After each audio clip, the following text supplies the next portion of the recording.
এইটো কেনেকৈ ৰোধ কৰিব পাৰি তাৰ কাৰণে পেৰেলেল কৈ নাহে শাৰী পাতি যাতে এটা পিছত আহে আপোনালোকে সজাগ কৰাই দিব লাগে চবকে চব ষ্টুডেণ্টকে তাৰ কাৰণে অনুৰোধ কৰিব বিশেষকৈ আপোনালোকে তাৰ কাৰণে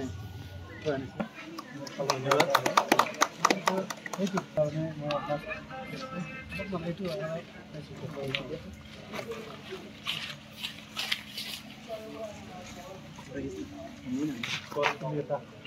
ধন্যবাদ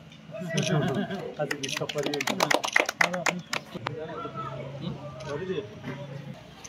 চবে শেষ হৈ নাযায় তাক লালন পালন কৰি পেলাই ডাঙৰ কৰিব লাগিব যেনেকৈ আমাক মা দেউতা লালন পালন কৰি পেলাই ডাঙৰ কৰিলে সেই মাৰ নামত সেইটো আমি কৰিব লাগিব সেইটো সজাগতা কৰাৰ কাৰণে আজি মই আহিছোঁ আৰু মই মোৰ তৰফৰ পৰা বাইদেউ এটা সম্বৰ্ধনা মই ৰাখিছোঁ এইটো সজাগতাৰ কাৰণে এইটো মই বাইদেউ প্ৰদান কৰিছোঁ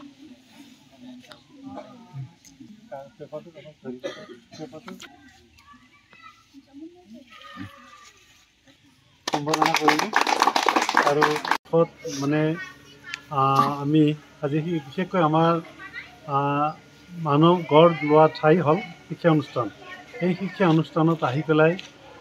গছপুলি একোটাকৈ দি পেলাই মানে আজি মই চবকে দিব নোৱাৰিলোঁ প্ৰিন্সিপালক আৰু ছাত্ৰক একোটাকৈ গছপুলি দি এই বিশ্ব পৰিৱেশ দিৱসত লগত সংগতি ৰাখি লগতে আৰু এটা মোৰ কাৰ্যক্ৰম এটা আছিলে আমাৰ যিটো ল'ৰা ছোৱালীবোৰ স্কুলৰ আহোঁতে কলেজত আহোঁতে যেতিয়া পেৰেলেলি আহি যায় সমান্তৰালভাৱে আহে ৰাস্তাটো পূৰা ঢাক খাই পেলাই আহে তেতিয়া বহুত এক্সিডেণ্ট হোৱা দেখা পাইছোঁ আৰু চবেই দেখিছোঁ আৰু বেলেগ বেলেগকৈ ধৰণৰ এক্সিডেণ্ট নিজা ববীয়াকৈ এক্সিডেণ্ট হয় তাত কেনেকৈ ৰুধিব পাৰি তাৰ কাৰণে আমাৰ মাননীয় শিক্ষাগুৰুসকলে আৰু আমাৰ ছাত্ৰ ছাত্ৰীসকলেও অলপ সজাগ হৈ পেলাই যাতে শাৰী পাতি আহোঁতে নিজৰ ছাইডত শাৰী পাতি কলেজত শিক্ষা অনুষ্ঠানলৈ আহে তাৰ কাৰণে মোৰ এটা অনুৰোধ কৰিবৰ কাৰণে মই আজি স্কুল কলেজত মই আজি ভ্ৰমণ কৰিছোঁ